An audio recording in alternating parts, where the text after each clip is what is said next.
welcome to the Shema podcast series, Strive for Truth. This series is based on the teachings of Rabbi Dessler, one of the most profound Torah thinkers of the early 20th century. In these conversations, I'm joined by Rabbi Michael Cohen, a longtime student and teacher of his work. This is not a series about inspiration or quick takeaways. It's about clarity, learning to see reality honestly and aligning our lives with what is real. Welcome back, my friends, to another episode of the Shema podcast, another installment of our series, Strive for Truth, with Rabbi Michael Cohen. Over Shabbos, I spent time learning two essays from Rav Dessler that we're going to be covering today. And before we get into these ideas, I want to share what it stirred inside of me. We're living in a time of extraordinary human achievement.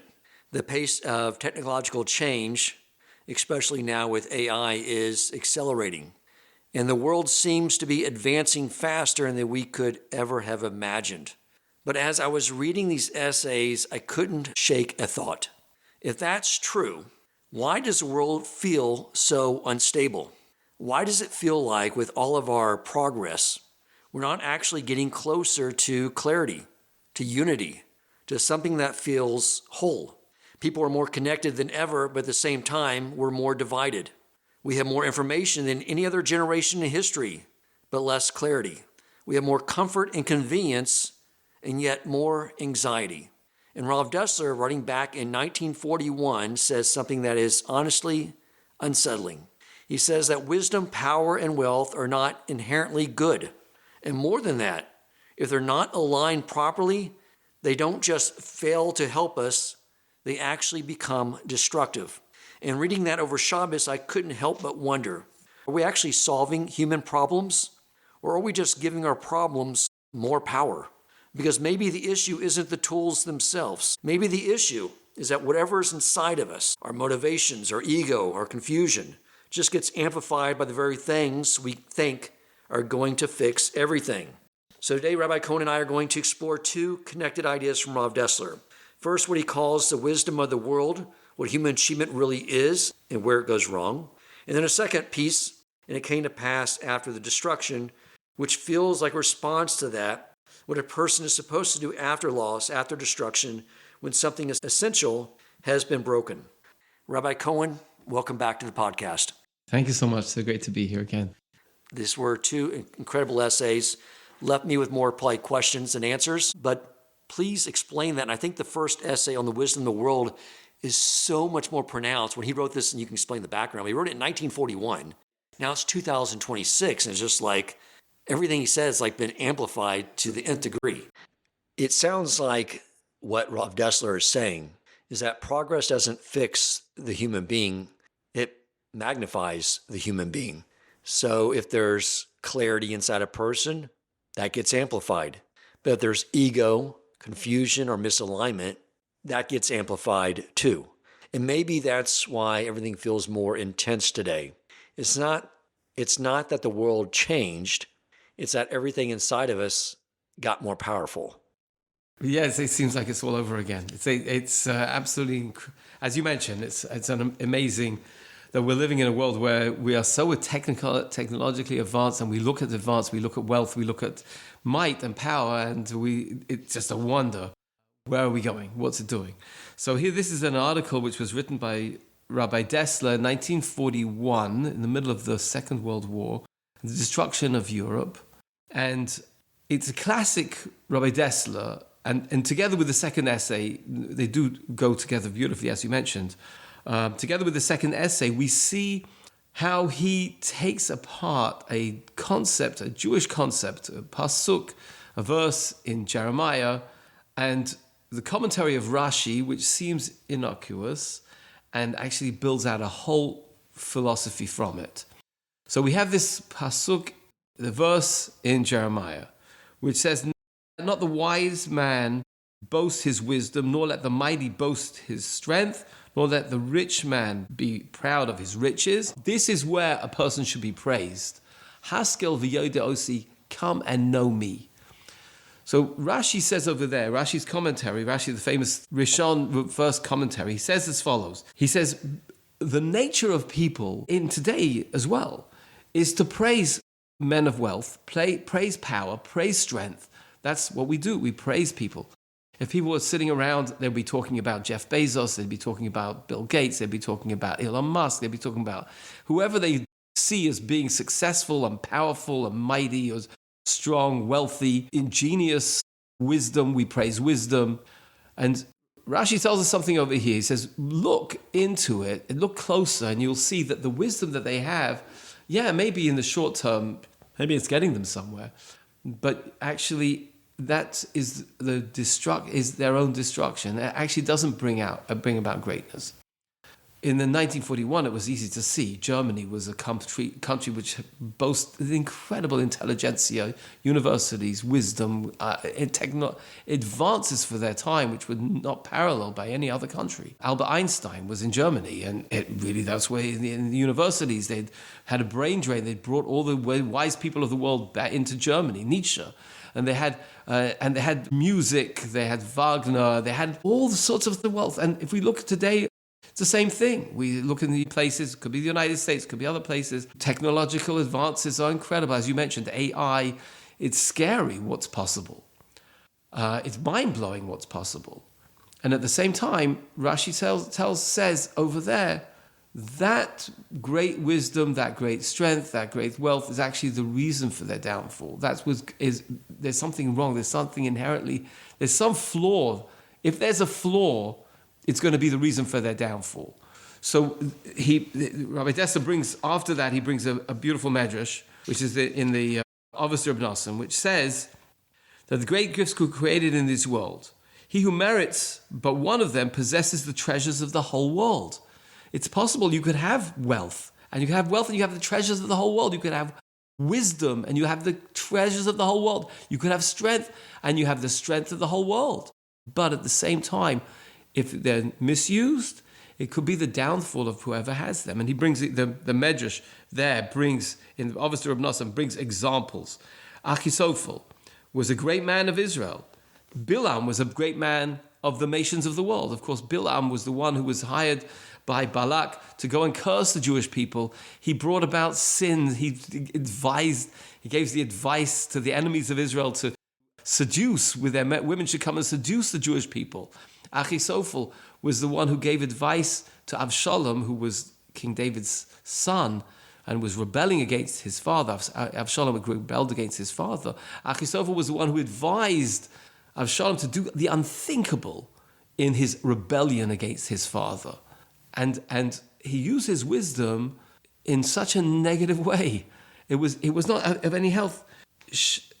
Goliath was a great, strong man. Again, the Philistines, he used his strength to go against Israel. And Korach, the story of Korach, of course, he made a rebellion against Moshe Rabbeinu. Korach was a wealthy man. In Yiddish, we have a statement, Reich wie Korach, a person so wealthy they're like Korach. Reich wie Korach means a person so wealthy they're like Korach, but where is their wealth? What's the wealth helping them? If they got wealth and they're so arrogant that they believe now that they own the world, they can run organizations.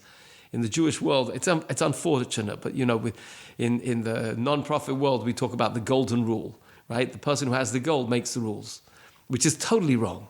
Totally wrong. But unfortunately, that's the way the world, and even in the non-profit world, that's the way the world runs. The guy who's got the money makes the rules. And he's got to be placated, and he's got to be, comfortable, and it's got to be his vision. But that's not the real way. And what all this philosophy that we live in, where we praise money and we praise strength and we praise wisdom, that whole world is focused on the wrong side of things. Because what it says is, my Hanile, Hani Rabbana, why do we need rabbis? Why do we need ethics?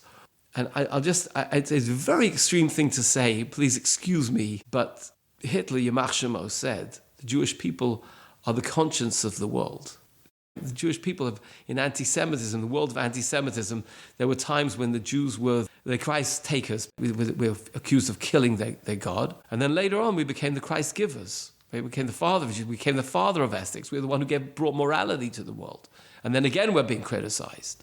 But there's a statement that the Gemara says, which is, oh, Maya hani lehani rabbanon. What do we need these rabbis for? Why do we need morals? Why do we need these people who are here?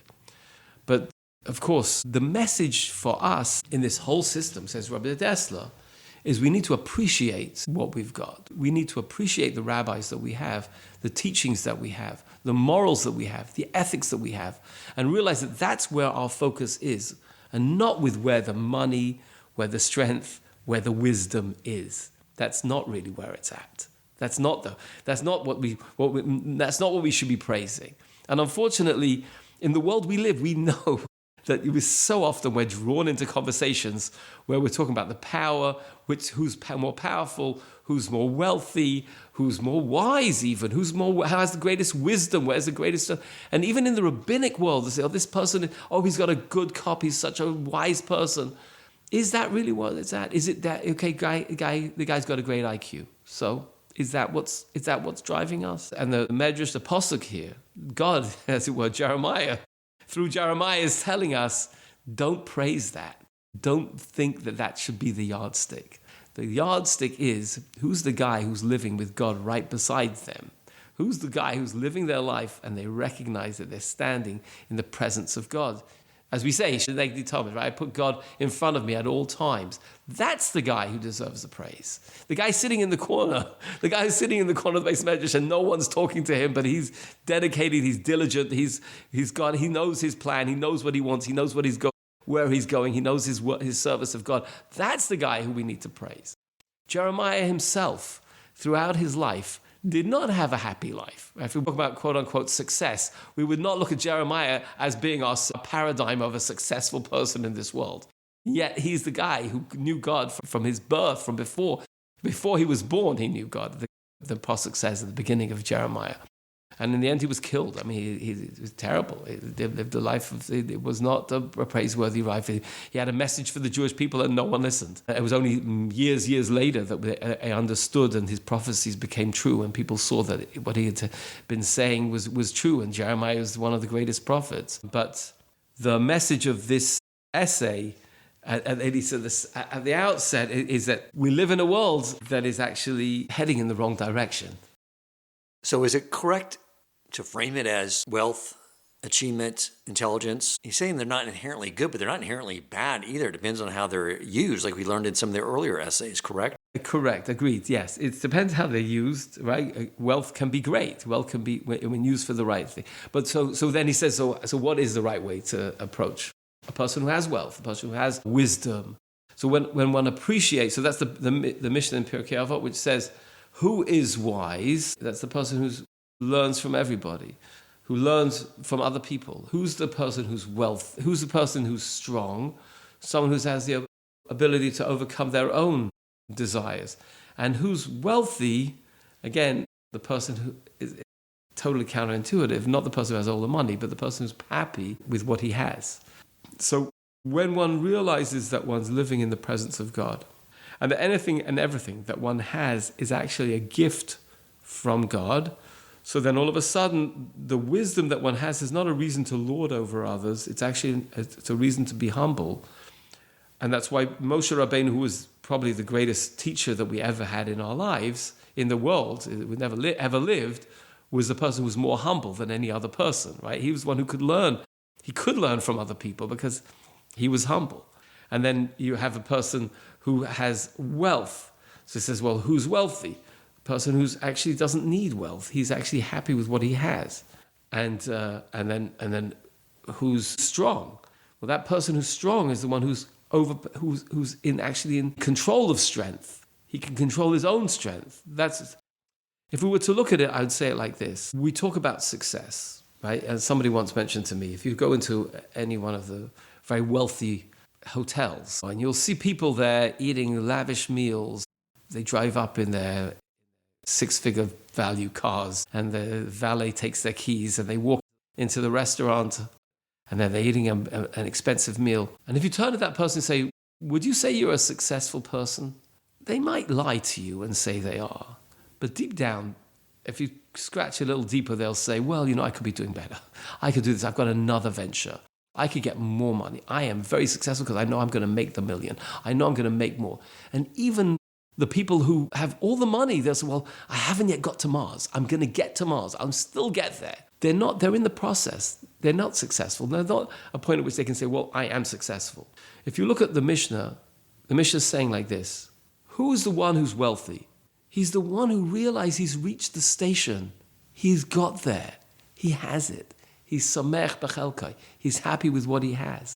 Who's the one who's wise? He doesn't need to prove his wisdom to anybody. He's already knows he's at the station and he can listen to what somebody else has to say. And who's strong? He doesn't have to overcome somebody else for his strength. He's already got the strength. He's already at the station. Success is ready and available, and this is the coaching. Success is ready and available to anybody who wants to be open enough to say, I have reached the station and I'm happy with what I have. I've reached the station and I don't have to prove anything to anybody else in terms of my strength or in terms of my wealth, because I've reached the station. That's what this mission is saying. When one lives in a world where one realizes that God is in control and God's given me what I have, and I'm so pleased and I'm so proud. If it may be wealth, if it may be wisdom, if it may be strength, that doesn't mean to say I'm not tomorrow going to learn something new. I'm not going to learn more of the Torah or learn more of the wisdom of the world. It doesn't mean I'm not going to engage in business and get more money or more houses or whatever it may be, or material. It doesn't mean I'm not going to do that. I will do that, and I'll recognize that's all a gift from God. And I'm doing my thing.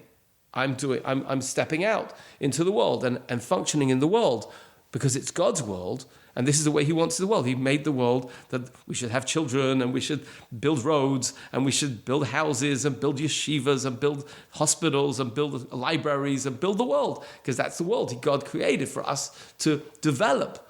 But that's all we're doing God's thing. But at the moment, I've reached the station. I don't have to prove anything to anybody. Beautiful. And I think the idea you touched on, and this gets to the heart of humility, is the idea that whatever we do have, and this has been mentioned in previous essays as well, whatever is in our possession is something Hashem provided, and it's just a question of how, like you said, we're using it. And when you realize it's just something Hashem, even our mind, our intellect, AI has made that very clear to everyone, even your intellect is something that you just get to have access to.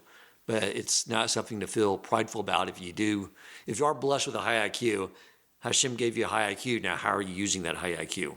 Exactly. And that's why Rabbi Dessler leads on to that, to say that at the end of time, God will come to the nations of the world and say, well, what did you do in the world? So, well, we built shopping malls, we built roads, we built hospitals, we did this, we built a beautiful world for you. We created AI, we got to the moon, we went around the moon, we got an appreciation of how beautiful the moon is and the vastness of the universe. And then God will say to them, yeah, but that all that you were doing, you were not doing for the furtherance of Torah in the world, for the greatness of a person to get closer to God. What you were doing was all for yourself. And that's the thing. So that you can do the same thing. You can build the same company.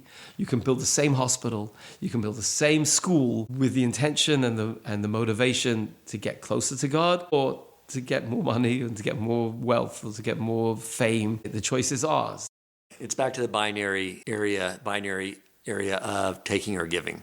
What's your motivation for what you're doing? Precisely. And then that sort of leads into the next essay, if I may, which was a letter which he wrote to his children.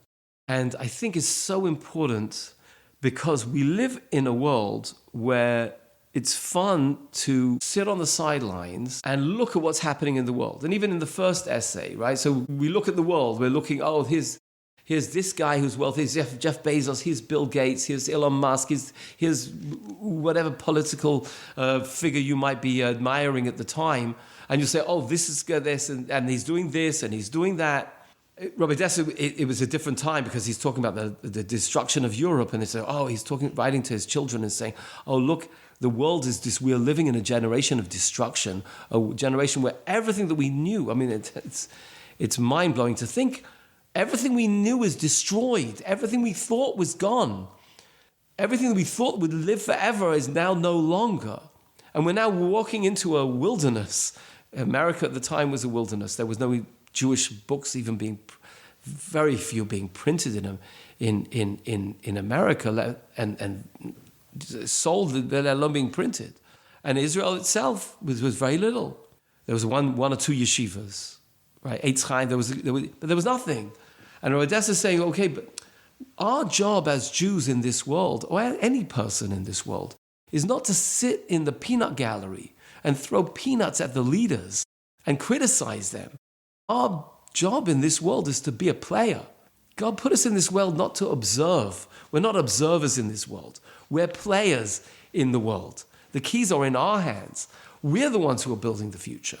And Rabbi Dessler writes to his children, what's been destroyed has been destroyed, and that's not to be made light. But our job now is to rebuild the world. Our job now is to rebuild and repopulate. And it's a frightening thing that if you look at the Jewish population, we still haven't recovered from the 6 million nishvashas that were taken. We still haven't recovered from that. We still need to have more children, and to still need to go.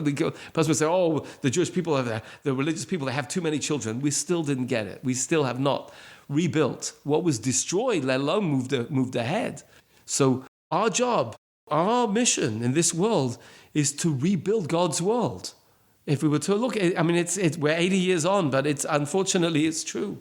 Our job, the job's not complete. We've got work to do. We as Jews have work to do in this world. We can't sit on our laurels and say, okay, if you'd like to say we've reached the station. God said, no, we've got a plan. Each one of us should be happy with what we've got. We should acknowledge the wisdom we have, acknowledge the wealth that we have and the strength that we have, not to overcome somebody else, not to overcome others, but to build God's world and bring godliness into this world. That's our mission. That's the clear message which he gives to his children. I think this is where it becomes very real for us, because on one hand, we've clearly rebuilt in ways that earlier generations could only dream of. I mean, there's Torah everywhere, yeshivas, communities, access, learning. But I think what Rav Dessler is forcing us to ask is a harder question. Did we rebuild the outer world of Torah, while something more subtle, the inner death, the lived reality, may not have been rebuilt at the same level? Meaning, is it possible to have more learning, more structure, more access, and still experience it in a more external way? One of the things he brings up, though, is that the future generation, which for us will be past generations, will they even know and realize what they lost? The death of the individuals in their Torah and their inner alignment. You know, I think mathematically, there's been a lot built. There's yeshivas everywhere, Torah institutions. Torah is being spread across the airwaves and podcasts and YouTube and everywhere. But I think he sort of referenced the people that we lost and I guess what they represented. That there's an element there that I guess more internal alignment, internal type of people they were, the Torah they had inside them, that will we realize that we lost that, and can we get that back? And how do we build that? Right. Yeah, so you touched on a very important point. You know, the loss of Europe, the loss of that Torah scholarship is beyond our understanding. I'd just like to say two things. Our first thing is, like, if you think about it, here you're in the United States. You had people who came over from Europe just before the war, during the war. Rabbi Aaron Kotler, Rabbi Yitzchak Hutner, Rabbi Yoshe Ber Soloveitchik, the Lubavitcher Rebbe, right? There was 4 people. From those 4 people, right, the previous Lubavitcher Rebbe, Menachem Mendel Schneerson, who built in a dynasty here in the United States and in the world of Lubavitch, that was one person who built something. Rabbi Yoshe Ber Soloveitchik, who came and eventually became the head of Yeshiva University, again, built a movement, built an understanding, built the world. That Rabbi Yitzchak Hutner, who built the yeshivas and gave machshava and had so many students, and Rabbi Aaron Kotler, who built Lakewood Yeshiva, which became the fertile ground upon which many Rosh Yeshivas were created, the Rosh Yeshivas who went to Long Beach and other yeshivas and Philadelphia and all the other places around the United States which have developed yeshivas, all came from Lakewood. And now Lakewood today is flourishing. But you think about that's just 4 people. Add to that Rav Moshe Feinstein, right? A 5th person, great Gaon, who could teach Torah and teach us all how to ask questions.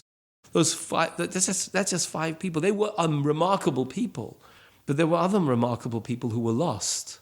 And they lost. And what would the world have been with them in the world? We're in the period of the mourning of the 24,000 students of Rabbi Akiva. And it's a tremendous to think, and it's just incredible to think that here's Rabbi Akiva had 24,000 students. They all died in this period of time between Passover and Shavuot. And yet he, as we know, he was able to rebuild, taking Rabbi Meir and Rabbi Yehuda, Rabbi Shimon bar Yochai, and Rabbi Elazar, and others, 5 students, and build Torah from 5 students. And that's really what we've experienced with the destruction. We're still not there. We're still building. We still need to grow. And then you touched on the other aspect, which is the depth. We may have lots and lots of people studying Torah, but are they studying with the sincerity and the depth that was at that time? Difficult to say. I mean, who am I to say? But certainly my Rebbe, Rav Dessler Solomon, who was Zechron Levracha, was the Mashgiach in Lakewood Yeshiva, used to say that, back in the day when a person studied in Kollel before the war, they didn't know where the food was coming. They didn't know where they didn't know. Today, a guy goes in Kollel, he knows he's getting a paycheck. He knows he's going to get paid.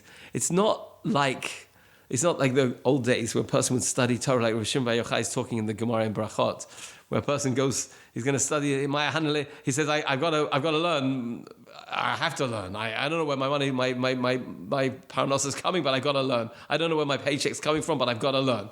That's not what we're talking about today. Today we're talking about Rabbi Shmuel, who said, Hanig behem minhag derech eretz, right? You have a Talmud Torah derech eretz. You got Torah, and there's a paycheck coming. So we don't have that. I mean, maybe there are a few people like that today, which we know that there may be, but that's definitely not the norm. That's not definitely something which you can readily find nowadays. So yes, we've lost that. That's a destruction that we've lost. I think what's challenging about all of this is that it's very easy to listen to this and think about the world out there, but Rav Dessler is not really asking us to analyze the world. He's asking us to look at ourselves, to ask, am I using what I've been given in a way that's aligning me or just amplifying me? Because in a world like ours, there is no neutral. We're either becoming more aligned or just becoming a more powerful version of who we already are. Bring all these ideas back to our personal responsibility and what we're supposed to learn from this and change within ourselves. I think we adequately covered the ideas and the wisdom of the world, but as far as our responsibility to rebuild, and we're all not like some of the figures you pointed out that came here at the turn of the last century before the war. How does ordinary Jew like Dan Coleman, what are we supposed to do as far as rebuilding? I mean, is he talking about just us furthering our own education and knowledge and observance, or is there something we're supposed to be contributing to the external world as well in this area? First of all, there is this aspect, the fact that we are an example to the world. The Jewish people are la gola. We talk about it like being a light to the nation, being an example for our neighbors. The way we live our lives is actually, and it's an example, whether it's taken in a good way or not. Unfortunately, we see today the rise of anti-Semitism again in the world. The message of these letters, I believe, is Rabbi Dessler saying, when you hear the news and when you hear what's going on in the world, it's not an opportunity for us to point the fingers outwards and saying that's the way the world is, but rather to see on ourselves and say the world is really a reflection of who we are, and say, well, what do I praise? What do I value in the world? So yeah, there's wealth. Okay, but what do I value in the world? There's knowledge. Do I value knowledge? Do I feel knowledge is something which will get me closer to God? Or is it just knowledge is just out there for no reason? So when we focus on wealth being a way closer to God, or strength being a way to get closer to God, or wisdom being a way to get closer to God, when we focus on those and we realize that we ourselves are a microcosm of the world around us, then we think that in ourselves, we've better reassess in ourselves, make sure that we're not getting pulled in the wrong direction. And we're not praising wisdom for the sake of wisdom, or wealth for the sake of wealth, or strength for the sake of strength, but rather praising each one of those things as a way to get closer to God. And then that would bring us to a place where we would be saying, actually, we need rabbis. We need Torah learning in the world. We need that. We need that way of perspective in the world. We need to live with that perspective. And if we appreciate that, then that will affect our families and affect the world around us. I think that's what he's saying. And that's with the message which he's clearly saying to his children. We need to rebuild. Does that mean teaching Torah to the people around us? It might be inviting people to experience a Shabbos. There's a great organization called Project Inspire in the world, in the Jewish world today, run by Rabbi Chaim Samson. And Project Inspire tries to get Jewish people to teach their neighbors about Judaism. It's a great mission. And each one of us can be part of that mission in the world, right? We all need to have projects. So some people they say, well, their project is making money or making wealth or making whatever it might be. But each one of us can reach out to another Jew and bring Judaism, make Judaism alive for our neighbors. Perhaps that's the message. So if I had to take one thing from this, it's that Rav Dessler is not asking us to reject the world. He's asking us to take responsibility for how we move through it. Because everything we've been given, our abilities, our opportunities, even the world we live in, can either bring us closer to truth or take us further away. And the difference isn't what we have, it's how we use it. Thank you, Rabbi Cohen, for breaking down these very powerful essays for us. Look forward to the next episode in learning with you. Thank you. Thank you for listening, and if you enjoyed the episode and found it meaningful, please take a moment to rate, review, and share the podcast.